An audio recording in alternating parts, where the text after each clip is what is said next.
মির্জা ফখরুল ইসলাম আলমগীর, যে নামটির মানুষ আজ থেকে দেশের সর্বোচ্চ আসনে বসবেন।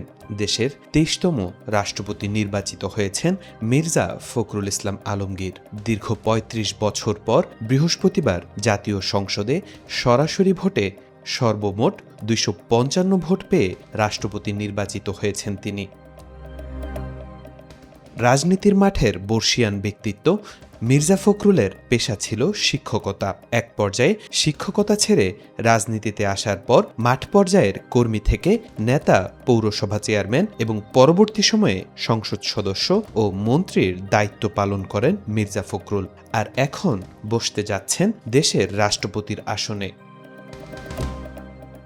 শিক্ষাজীবন শেষ করে কর্মজীবনের শুরুতে ঢাকা কলেজের অর্থনীতি বিভাগের শিক্ষক ছিলেন।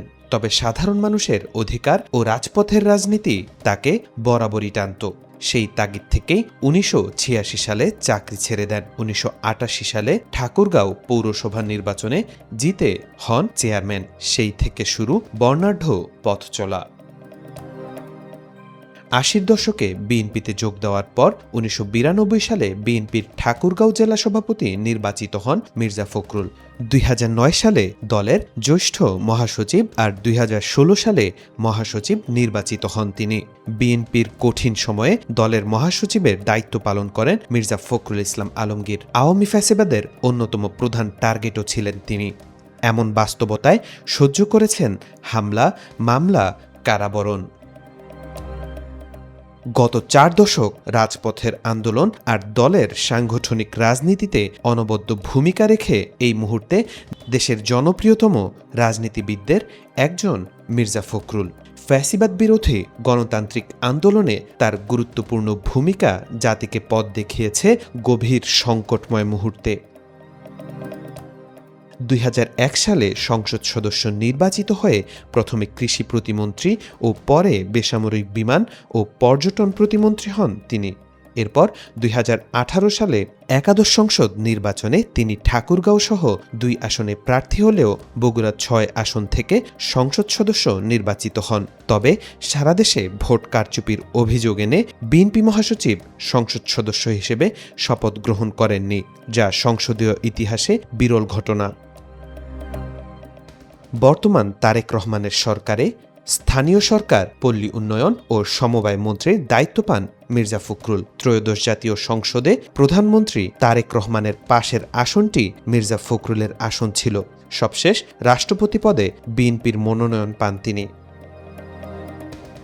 ২০১৩ সালের মার্চ ফর ডেমোক্রেসি কর্মসূচিতে মির্জা ফখরুল ইসলাম আলমগীর প্রধান সমন্বয়ক ও সাংগঠনিক নির্দেশকের ভূমিকা পালন করেন। পরবর্তীতে ২০২৩ সালের ২৮ অক্টোবর বিএনপির ঢাকা মহাসমাবেশকে কেন্দ্র করে মির্জা ফখরুলকে গ্রেফতার করে কয়েকটি মামলার আসামি করে তৎকালীন আওয়ামী লীগ সরকার।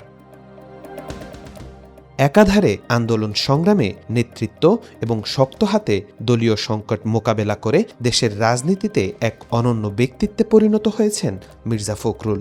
রাজপথে থেকে দেশের সর্বোচ্চ সাংবিধানিক পদে অধিষ্ঠিত হওয়া তার রাজনৈতিক ইতিহাসে বিরল এক মাইলফলক। ব্যক্তিজীবনে রাহাতারা বেগমের সঙ্গে বিবাহবন্ধনে আবদ্ধ মির্জা ফখরুলের ২ কন্যা সন্তান।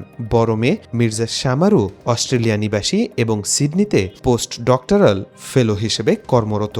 ছোট মেয়ে মির্জা সাফারু রাজধানী ঢাকার একটি ইংরেজি মিডিয়াম স্কুলে শিক্ষকতা করছেন।